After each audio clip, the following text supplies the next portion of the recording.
Auzubillahiminash-shaytanir-rajeem. Bismillahir-rahmanir-rahim. Assalamualaikum. Ji ayanu pakhairagale ni hao chunashubme washmale. Ohio Gonzaimas, Guten Morgen, hola, bonjour, privyet, kaifa hal? Hale shuma chatore, ahlan wa sahlan, marhaba. Buna, mucho gracias, swabi ab bhalli kare aaya. Hosh galde nanayo sayo, khuya mora, chi bato, chi hal jod, kalimera, khairutan, and a very warm welcome to everybody who's tuned into PTV World and watching World this morning. Alongside my very well-learned colleague who happens to be Miss Haja Satti. I happen to be Shahzad Hassan Khan, and it's a fabulous morning over in Islamabad or the Twin Cities because it's been raining all night. I think it approximately started somewhere around 3:30 in the morning. It's still going on. I think that everybody's feeling fantastic. A few of the people over here in the office wanted to have some samosas and pakoras. We'll come to that. But ladies and gentlemen, I'm very lucky that I've been joined by my very well-learned colleague who happens to be Miss Haja Satti. Hello Haja, Assalamu alaikum. How are you today? Walaikum assalam. Thank you so much, Jazakallah khair, for introducing me since it's Thursday morning. It's raining. It has been continuously raining, like Shahzad told. And Met Office has predicted the urban flooding in some parts of the areas of the countries or the cities, and especially in the Balochistan side of the area, there was also the news ticker that was coming up that it might receive some cloud bursts because of the situation or how the things are developing. Obviously, we are going to develop a build further on this conversation. Yeah, can we come back to samosas and pakoras a little bit? Yes. So someone has eaten a samosas and pakoras. He couldn't resist temptation, and I guess the samosas are making their presence felt, right? I think that's exactly what it is. So imagine that, for all of those people who are out there, just be careful if you're eating out, and it's because of the fact that that's how the season is this time of the year. People will get a lot of gastro issues. We've had Dr. Umair over here, to speak about those issues, but unfortunately, I think me and my father, we had some baked chicken, and the baked chicken really made its presence felt as well. You've said it very correctly. So for everybody who's out there, right, please be careful while eating out. It's not the perfect season to eat out as well, and make sure that it's well cooked, make sure that it's hygienic and whatnot. And so imagine from, I think, 3 in the afternoon or 3 in the evening, well, I think it's afternoon, I haven't eaten anything, So I was like, okay, I'll give some space to my stomach to kind of recover, recoup. And unfortunately, one of our coordinator, Jibran Sebai, he actually brought a lot of samosas and pakoras, and we couldn't really handle that temptation. Yeah, so please be careful. And before we move on to what we will be talking about, I think that this is a very important topic over here today, because imagine for this new house that I moved into, there's this nalla right besides it as well, and it was overflowing today in the morning, and it felt as if it's going to be really dangerous for a lot of other people. And certainly we have experienced this time around that the monsoon cycle started literally very late. We've spoken about how it starts from the Bengal and then it pushes itself into the southeastern part of the country as well. But while we are at it as well, we do see that because of climate change, there's an increase in the rainfall. Even in Lahore, we have seen how 44 years of record has been broken in just one day as well. So what needs to be done? I think we've spoken quite a lot about it. I think we need to become more resilient, because we are more vulnerable now. Thank you so much for highlighting that topic. And because of the climate change, and since we are witnessing the monsoon season, so we are also witnessing that how when we talk about the architecture of the city, how can we make it more inclusive? And when we talk about the inclusion, so inclusion, according to the World Bank, there are 3 dimensions of that. So it's social inclusion, it's spatial inclusion. Spatial inclusion means that how in particular spaces we can make it more inclusive. So for example, we will talk about how in the modern city, the idea that crops up is that it's a very flashy sort of a city. It has a high-rise skyscrapers, it has flashy buildings, it has a very well-lined plants. But is it for only those sort of people who are the elites, or is it also for the people who are the hawkers, who are underprivileged, who are living in the ghettos, right? How can we cater to them? And the other aspect is economic inclusion, obviously making sure that they have the jobs that they require, and they can also cater to that. And apart from that, social inclusion aspect is very much important. How can we look them after as a society and make sure that they are also part of the society? So a city should not discriminate, rather a city should be for everyone, for all of the people out there, right? And in South Asia, we do witness this huge gap a lot. So how can we make it more inclusive? And it is also the SDG goal 11, which talks about about inclusive, safe and resilient and sustainable cities. So how can we make it? And to further build upon this conversation, how can we do it? Because World Bank focuses a lot on ending extreme poverty and also making sure that there is a development going on which is more sustainable. So without any further ado, we are very glad that we have been joined by Dr. Ijaz Saab. He happens to be an environmentalist, a regular on our show, and we are very glad that once again he will illuminate us about what are the problems of this current inclusive cities. Assalamu alaikum, sir, and thank you so much for once again coming. Assalamu alaikum. Thank you for having me for this discussion. Right. So, sir, SDG 11, which is safe, inclusive, and resilient, sustainable cities. How can we make it implement this SDG goal in Islamabad or in Pakistan?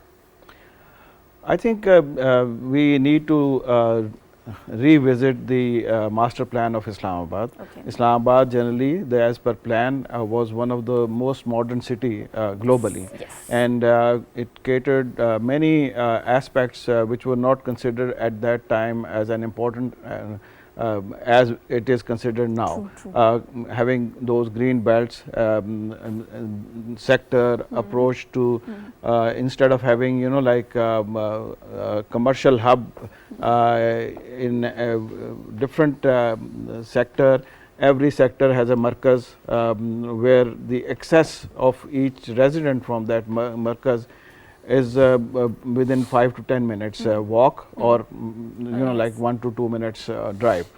So all these considerations were made, and that is why like Islamabad was considered as one of the like most modern planned city. But I think with the passage of time, where did the planning go wrong, sir? Well, that's like with the passage of time, like our priorities, our priorities started like changing. Adjustments were made. Like more roads. Instead of having public transport system for the city, thinking about metros, thinking about underground or whatever, the public transport system was initially excellent. Right. I used to travel on omnibus services, which were like taking us from Islamabad to Rawalpindi on regular basis. Usually vans and coaches, right? Oh, no, government service. It was really? a government, government buses. Even we had those double-decker buses. I mean, like which year was it? Like Which year was it? Well, when I was studying, 70s, 80s. Yeah, I think it was before. like till 79 or 80. They were running. So everything was on spot. Everything was on spot.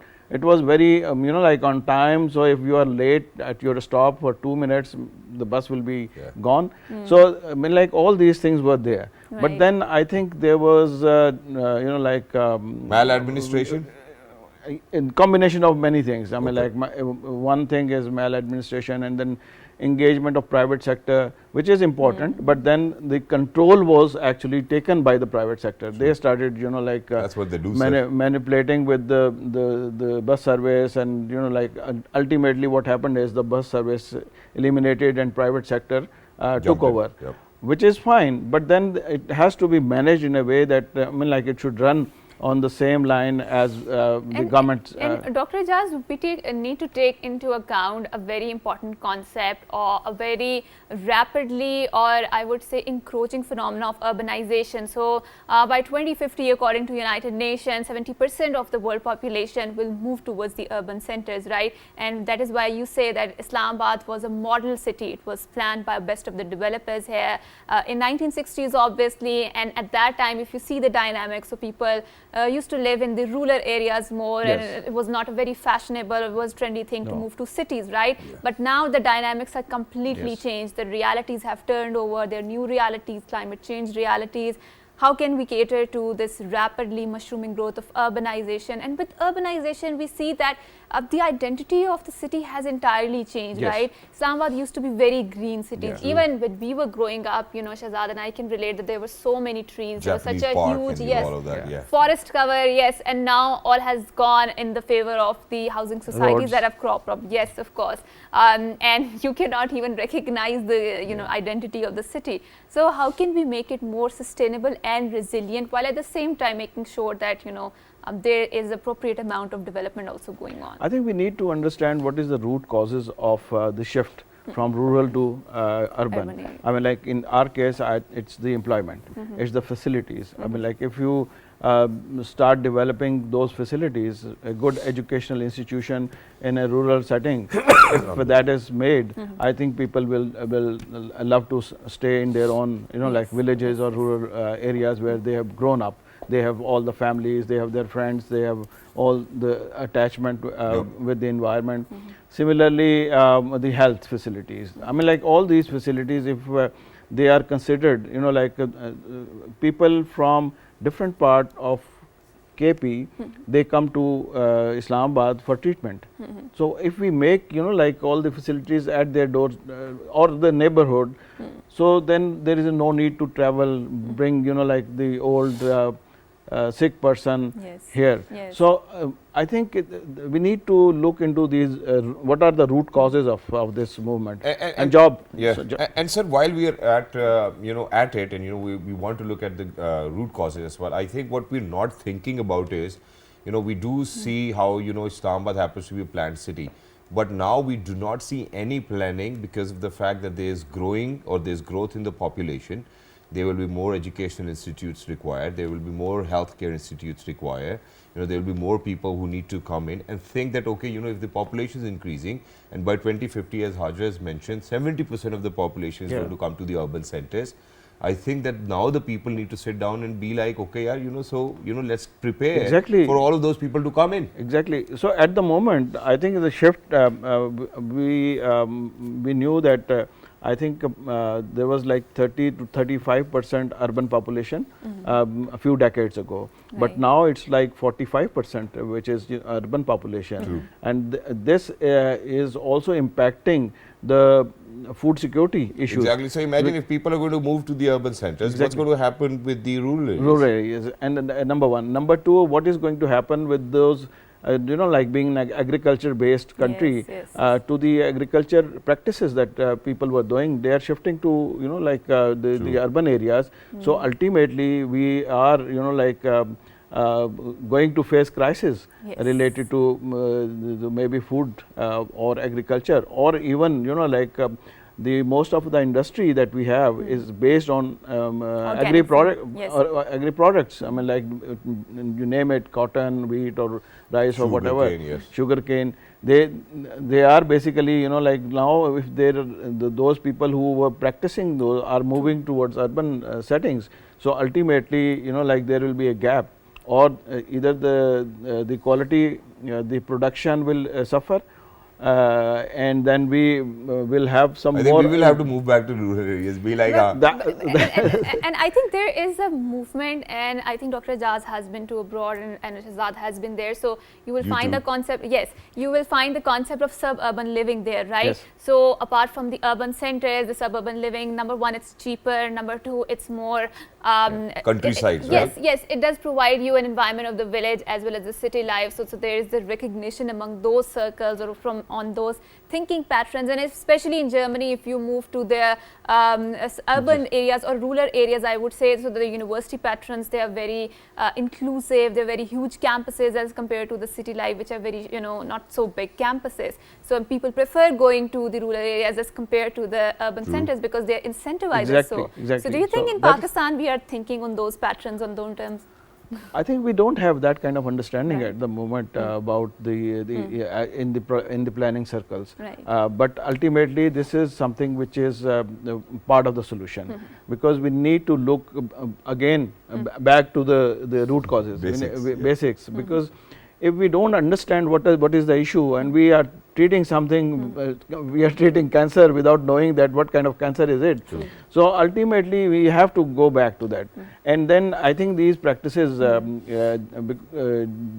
the different parts, in the in developed countries, these practices are to ensure that people should, like stick to their natural environment and their rural setting instead of moving to the cities. But sir, for that, I think there can be another way of thinking as well. And because she just mentioned about Germany, and I think I just got that image, where I was somewhere, in a village in Germany, and I could see that the infrastructure was phenomenal. Exactly. There were hospitals around, there were education centers around, there was every facility available over there. Yeah. So don't you think that a part of the solution can be giving them all of those facilities where they already live. Why do you think that the people have to move to urban centers? That is the main, like idea, that if we provide all those facilities, a good college, a good health facility, good road infrastructure, good market. Yeah, that is very important. Yeah. But those things which are, which they face on daily basis, if they get those facilities at their home, close to their home, in their neighborhood, they are not going to come here. True. And this was a practice which was actually going on in Islamabad also. I remember people would actually come on bicycle.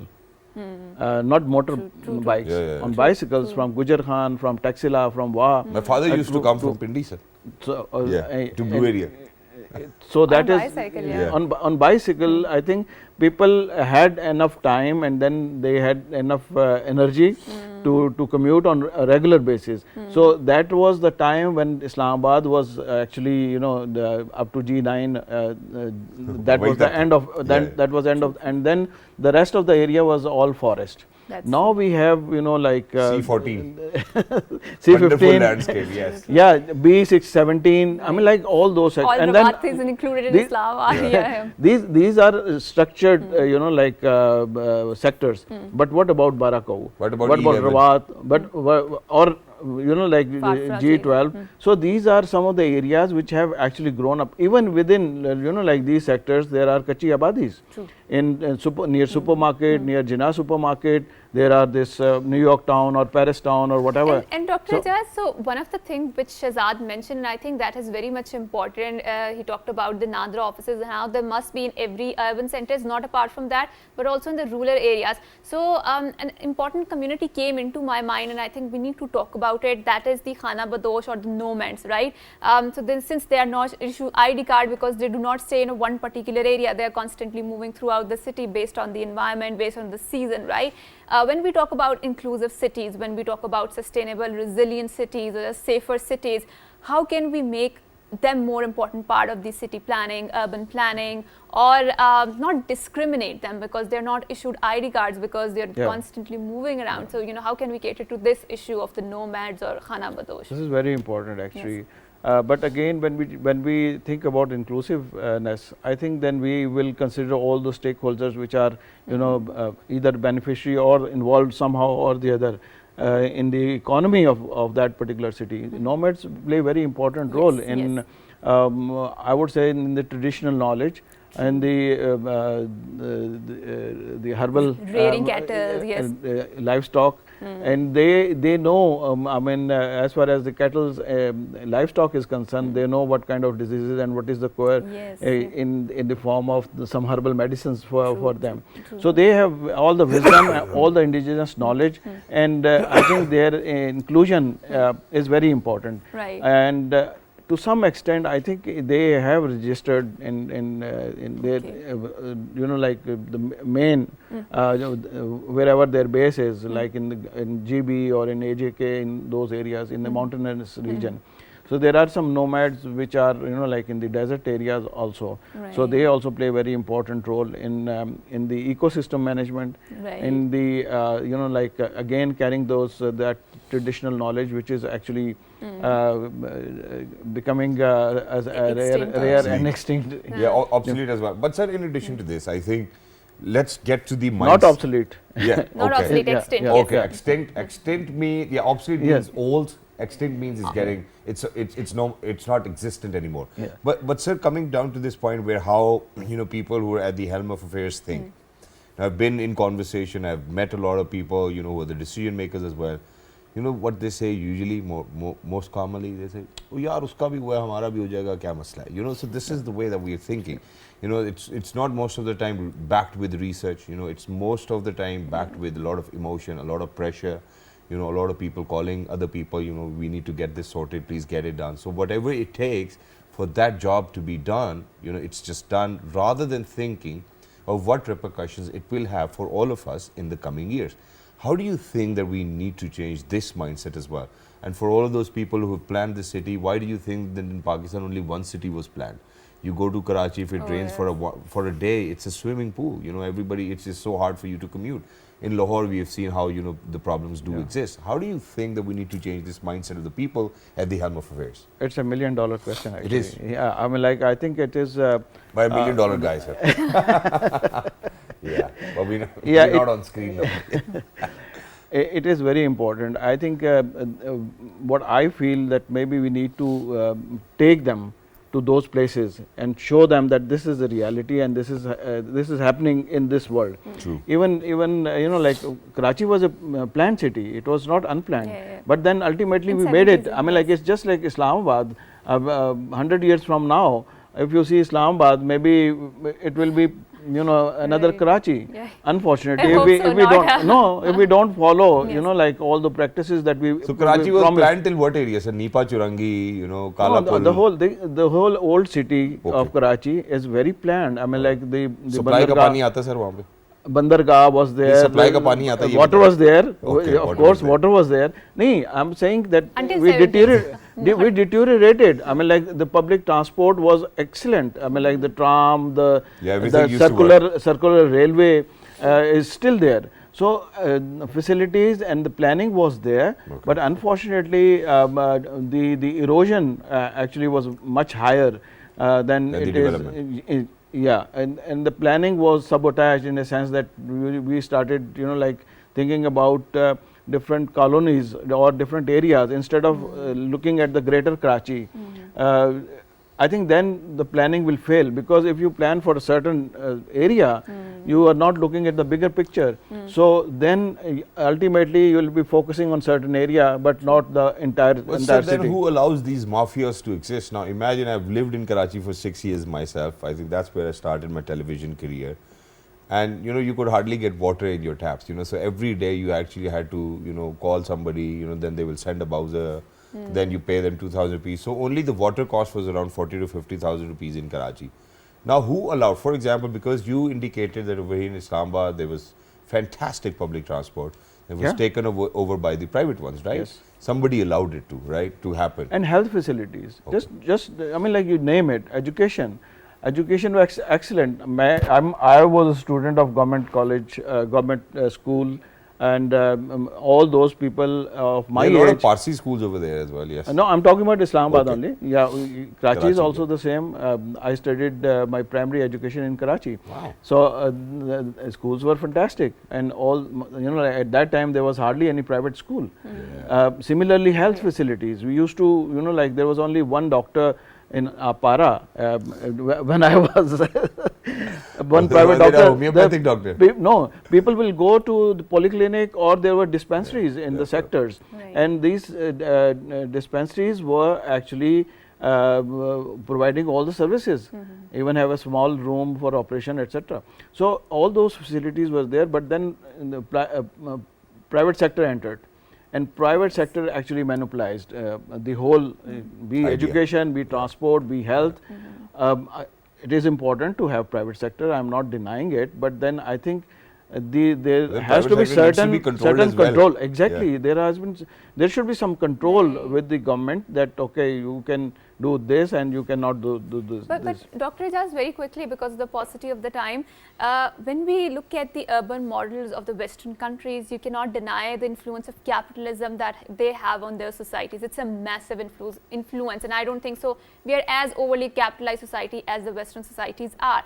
But what is that they are doing it differently from us, that their urban centers are more better regulated, they are more resilient in terms of climate change than us. So what can we do to adopt that model? Their laws are there and they are being implemented. Yeah, that's it. We have laws, and stricter than, I think, their laws, which are not being implemented. We are not walking the talk. Yes. Exactly, that is the difference. I think it's everywhere, in entire, you know, like any sector, you just name it.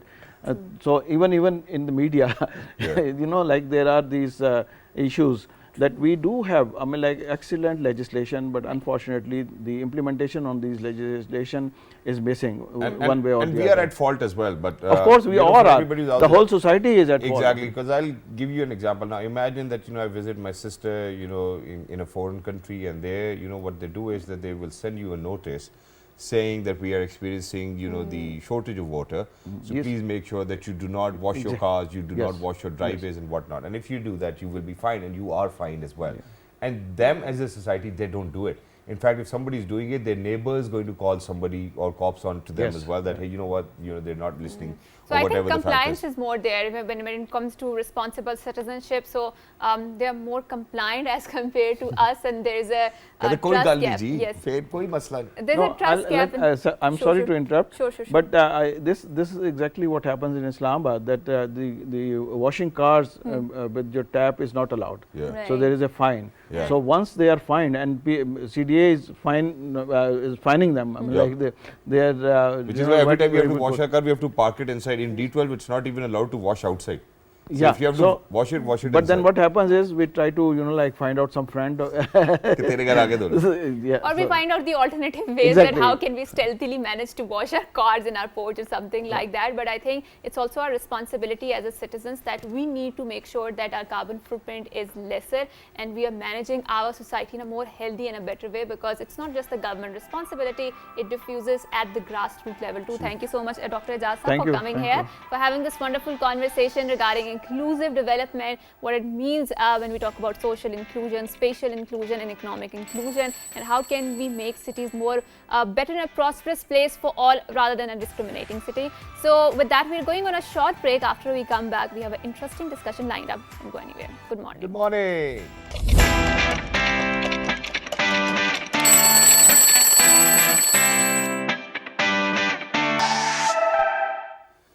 All right, ladies and gentlemen, welcome back. Thank you so much for staying tuned. It's the month of independence for Pakistan. Everybody will be celebrating, and we have been celebrating for the last 76 years.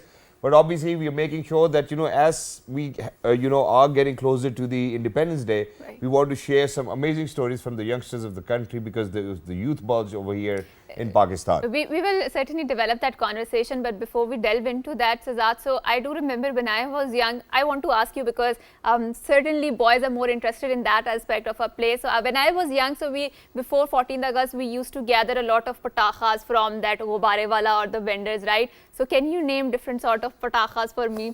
and were you into burning those patakhas? Yeah. Obviously, I Right. think that, we used to make our father go crazy. Take us a boo patake leke aana. And then I think I would want to name my Ikram Chachu, because he used to get it from Raja Bazar Pindi. So there was Oh. Machis Bum, there was Sutar Bum, Yes. then there was Shurli, then there was Anar.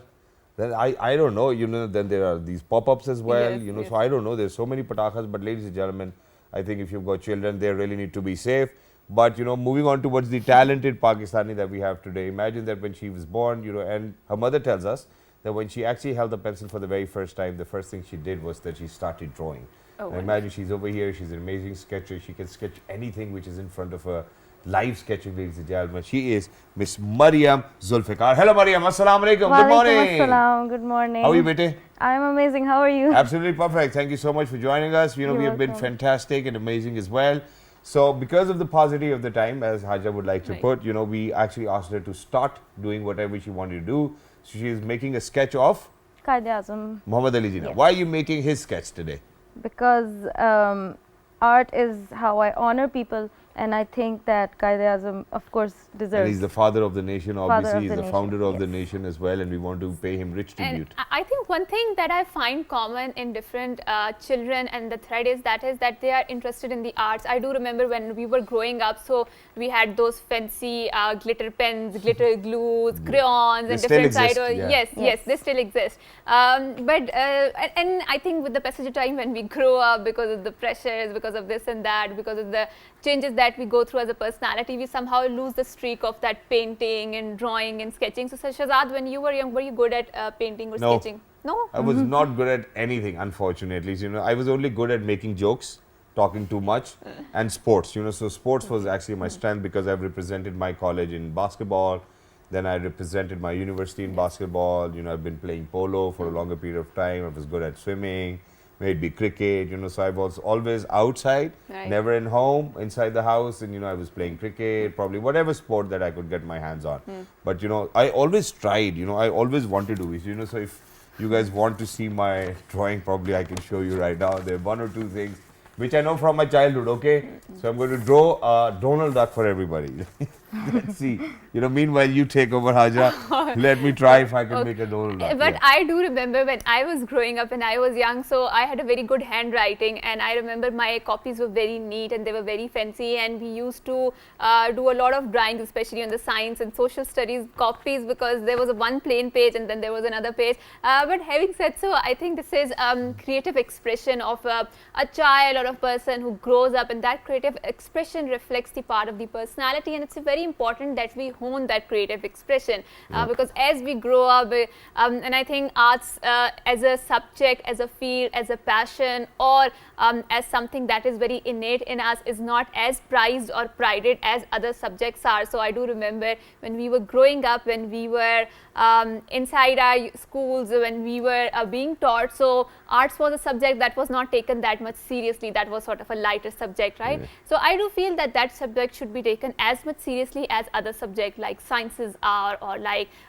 we used to have an arts class. Yes, and that was more of a fun class, right? So no one used to take it that much seriously. But I do feel that now things are changing. People are speaking up. I do feel that the arts is getting the long due respect where it should be getting, and there are lots of institutions that are springing up in Pakistan, inside our city, which are supporting the budding artists, and especially those who cannot fend for themselves, because as much as an art should be an expression for the street people too, but I do feel that this is an expression that is mostly reserved for the elite. So you need to have art galleries, curations there in order to sell your self-expression or the artistic expression. But I think Shahzad has made his drawing. He's very excited, and ready. I don't know if it's Donald Duck, Daffy Duck, or whatever duck, but this is the only thing that I could draw ever since I was a child. Why Donald Duck? Why Donald Duck? I don't know. Okay, Look at my Donald Duck, man. I don't know. I think that's the only thing that I could draw. I know that you guys cannot see it, but yeah, we're getting through to it as well. Our wonderful, amazing producer, Mr. Hasnan Ahmed, is at it. Yeah. You want me to do some shadowing onto it as well, just so that you guys can see it? You can further see your self-expression, right? I don't know. Well, all right, okay. So I want to share it with my viewers too as well. This is a Donald Duck by me. Amazing. I feel like a 3-year-old, even Meherbanu does better. But I think that's a very amazing expression, because I do feel it's a Donald Duck, right? Especially the bow at the end, right? Why don't you go ahead and draw something? I can't. No, why not? Just something, you know. Okay. So anything. Meanwhile, I'll move back to Mariam. So Mariam, what are the essentials or prerequisites of being a good sketch artist? The essentials are that you should be able to, your perspective should be good, composition should be good, and also when we say perspective and composition, what do we mean by that? Or observation as well? Yes, observation. Yeah, you should be a great observer. That's the key. Sometimes I go days without practicing at all. Really? But the thing that keeps me a good artist is that I observe. So if my nose is not straight, you seriously have to observe it and then draw it the way that it is, right? Yes. I thought I can tell. We could apply some filters onto it as well, right? No? Yes. So, a lot of people actually, a lot of people have sketched Qaid-e-Azam Muhammad Ali Jinnah's sketch, to be honest, and I've seen some beautiful ones.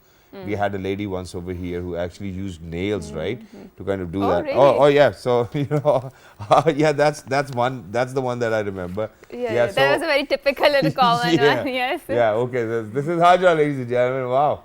We both are magnificent at drawing. Yes. We should actually be in the contest. I think people should consider us hiring as an arts teacher. No, I think we should compete in the third graders drawing competition. Right. But yeah, while we're at it, so a lot of people do it. How, as a person who sketches, you make yourself distinct or your sketches distinct from other people?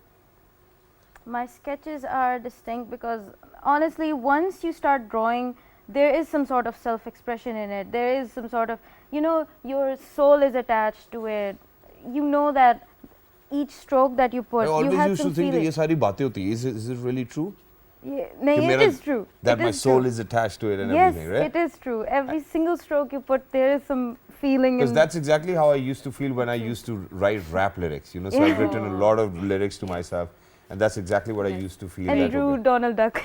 Yeah. I mean, Donald Duck is great as well, man. Yeah, I approve of I mean, it. I don't know if you know about Mustansar Hussain Tar Sahib. Do you know about I him? don't actually. See, that's what I was telling you. Oh. Mustansar Hussain Tar Sahib used to be on air at 7 in the morning on PTV. Yes. And we were getting ready for school, and then he would give away a yes. link for cartoons, and it was Donald Duck. Yes. You know, in white and blue. Yes. And do you remember we were preparing ourselves to go for the, we were waiting for a school bus or, you know, whatever the And car. then it's always the mum shouting, Yeah. गाड़ी जाने नहीं है, देर हो जाएगी, अम्मा True, cartoon true, तो देखने true, नहीं, you true. know, all that. I think lovely childhood. That's true. But But yeah. I think these kids are missing a lot, right, Shahzad? Because they're mostly True. engaged in the वो देख ही लेते हैं mobile, केवल। gadgets. Yeah, Yani, we had a very different sort of childhood because we were more interested in physical sports. No, we and had to wait. playing, Now we had to right? wait for 7 in the morning when Mustansar Yes. said Tar Sahib is Yes. going to come. Now, you know, you wake up, go onto YouTube, watch whatever you want Good to watch. morning, Yes. Pakistan. Yeah, even yes. imagine, so, you know, me, my father and my mother always used to argue about what program to watch. Yeah, Now, yes. nobody argues. And there was because- a joy in waiting. Do you remember? Yeah, we were yeah. anticipating what was Yeah. coming on that, and now because of the extreme rapidity or the digitalization, you can just go into the YouTube on one click. You have Imagine that visual. It was like one of my mom's favorite drama which was on air, and then there's father, you know, he needs to watch the 9 p.m. bulletin. True news. You know, so, you know, we would Okay, wait talk for the shows, yeah. commercial breaks, you Yes. know, switch here and switch Yes, there. yes. And then the remote's not working. Oh, kya ho gaya, kya ho gaya, Right, itna right. acha scene guzar jayega. And You know, all of that. having the remote was such an honor, privilege, right? It means that you have the control Power. and you have the certain sort of the power, and then Yeah, home dynamics were very different. But I think things are very different And nowadays. there's far greater control. And you I do know. remember if I used to go to fetch some water or some food from the kitchen, so I used to hide the remote or take it with me, and sometimes I used to forget it in the fridge or There's something a lot like of that. power. yeah. Now imagine that, you know, we do know, you know, how for the VCRs it had like a forward button and a reverse button, right? So there was this guy, you know, in a movie who was actually taking a bath. I didn't let him out, you know, so every time he wanted to go out, I was like, reverse, go back. Yeah, so I think that's the kind of power. But let's see, you know, where Mariam is already and what kind of, what sort of distinct sketch she's making of Quaid-e-Azam Muhammad Ali Jinnah, the Right. father of the nation. Oh, what is the personal signature in those drawings, Yeah. right? So Mariam, if you can, Mariam's almost if there, you yes. So allow can you us please to share- Almost share. there. Show it into the camera over here. Oh, Okay. yeah. Yep. Oh, wow. That's just so magnififient. And Look that at the one, eyes. I think Okay, we in a need short to zoom span in a of little 10 minutes, So right? that we get Yes. like the, oh, Yes. wow. Oh, It is just made in like 10, 12 minutes. yes. And the Wow. more effort you put, the better it looks. So I mean, you've already put in, I mean, for us, it looks like as if it's effortless, but there's a lot of effort. True. So while we're at it, how many of your family members always call you, Mariam, yaar, please, hamara ek sketch to, please, can you do that? I have lost count. Really? I make a new friend, I tell them that I'm an artist. That's the first thing they ask. But Can you make a sketch for me? As if it takes no Is effort. it annoying for you? Yeah, it is, but now I just I ignore it. I'm like, sure. Started one to day. live with that, right? Yeah. yeah, but if you can do it in 10, 12 minutes, why not make your cousins and puppos and chachis happy? Only if they pay me. Okay, how much would you ask for this sketch that you made?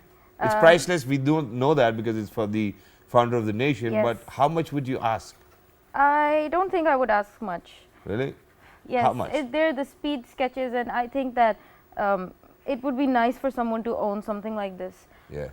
Around, like, honestly, they can have it. If you want to have it, you can have it. Yeah, I mean, why not? You know, I love my Sure. founder of the nation, you know, Yes. and I've always been fond of him because he's the reason why Right. we are here And as well. But thank you so much, Mariam, for being with Mariam. us. Thank Lovely you so to be in much. conversation with you. And ladies and gentlemen, you know, You're we've got a welcome. fantastic anchor person ready to, you know, give you the news, which certainly happen to be the news updates. Until next time, look after yourselves. It's a good morning. Good morning. Good day. Thank you.